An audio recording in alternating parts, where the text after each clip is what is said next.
Hello दोस्तों, कैसे हैं आप सब। स्वागत है आपका हमारे YouTube चैनल पर। आज मैं दोस्तों आपके लिए एक सच्ची घटना के बारे में स्टोरी लेकर आया हूं, जो कि बहुत डरावनी है और सच्ची भी है। स्टोरी सुनने से पहले हमारे चैनल को सब्सक्राइब कर लें। तो चलिए बिना देर किए हुए कहानी की ओर बढ़ते हैं। दोस्तों, हर किसी के जीवन में कोई ना कोई ऐसी घटना जरूर होती है जिसे वो अपने जीवन में सबसे बुरा समा मानता है, लेकिन किसी ना किसी रूप में कोई ना कोई हमेशा उन परिस्थितियों में मदद के लिए पहुंच जाता है। मैं आज आप लोगों के सामने एक ऐसी ही घटना का उल्लेख करने जा रहा हूं। ये घटना मेरी मौसी के बेटे, जिनका नाम अजय है, उनके साथ घटी थी।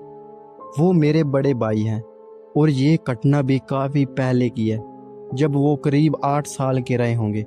तब मौसी कानपुर मेडिकल कॉलेज के पास हलेट में रहती थी। भैया के दादा जी काफ़ी जाने माने इंसान थे। वहाँ की अच्छी खासी हस्तियों में उनका नाम था। आज़ाद मैगजीन कॉर्नर के नाम से उनकी किताबों की अच्छी खासी दुकान थी और न्यूज़पेपर के कानपुर में सबसे बड़े होकर थे। उनका नाम कुछ और ही था, मगर वहाँ सब उन्हें आज़ाद के नाम से जानते थे।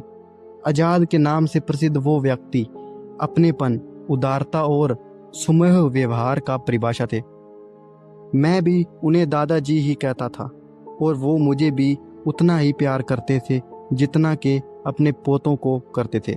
हलेत में रहने के कारण वो लोग कानपुर मेडिकल कॉलेज के बहुत पास रह रहे थे।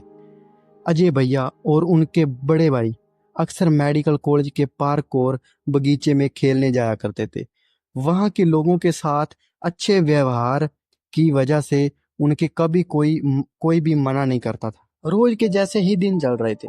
दिवाली आने को थी और बच्चों को छुट्टियां चल रही थी। दोनों भैया उस दिन साइकिल से खेल रहे थे।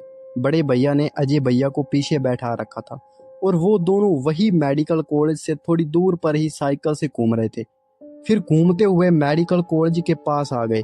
वहां पर बड़े भैया साइकिल से उतर गए और वहां के एक अंकल, जो कि पहचान के थे, उनसे कुछ बात करने लगे।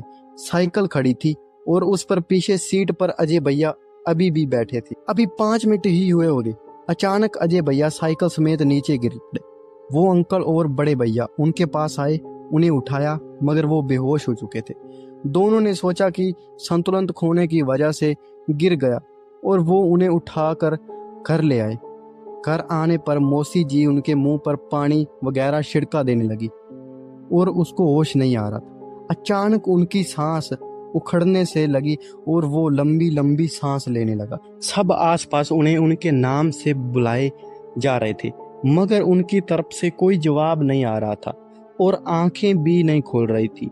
मेडिकल कॉलेज के पास हर था, इसलिए बिना देर किए वहां मौजूद सब लोग वो अंकल, मौसी, मौसा, जीबी भैया को लेकर सीधा इमरजेंसी में पहुंचे। डॉक्टरों ने ऑक्सीजन देने का मास्क लगा दिया। सांसें फिर भी कोई खास काबू में नहीं आई। थोड़ी थोड़ी देर में उखड़ने लगती और फिर जब प्रेशर बढ़ाया जाता तो साधारण हो जाती। डॉक्टरों को बेहोशी कर वजह का कोई पता नहीं चल रहा था, इसलिए उन्होंने इमरजेंसी एक्सरे करवाया। वो भी नॉर्मल था, बिल्कुल भी कहीं से कोई खराबी नहीं दिखी। वहां दूसरी तरफ एक आदमी दौड़ा दौड़ा गया और दादाजी से बोल दिया कि आजाद जी, आपका पोता अस्पताल में है और बहुत सीरियस है। उन्हें बिना किसी देर के दुकान में बिना ताला लगाए, केवल शटर गिराए और सीधा मेडिकल कॉलेज पहुंच गए। वहां सब उन्हें जानते थे, इसलिए उन्हें किसी से भी अपने पोते के बारे में पूछने की जरूरत नहीं पड़ी। डॉक्टर खुद आए और सारी परिस्थितियों से अवगत कराते हुए उन्हें भैया के पास ले गए।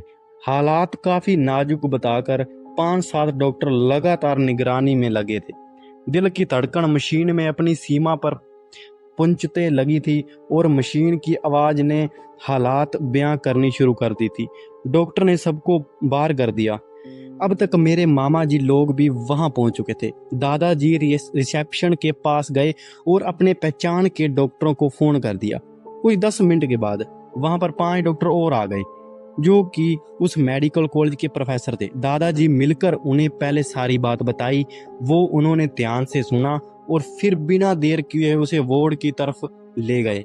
जहां भैया को रखा गया था, उनके दरवाजा खोलने से पहले ही अंदर से बाहर आ रहे डॉक्टर ने दरवाजा खोला और प्रोफेसर को देखते ही कहा, सर कोई फायदा नहीं है, लड़का मर चुका है।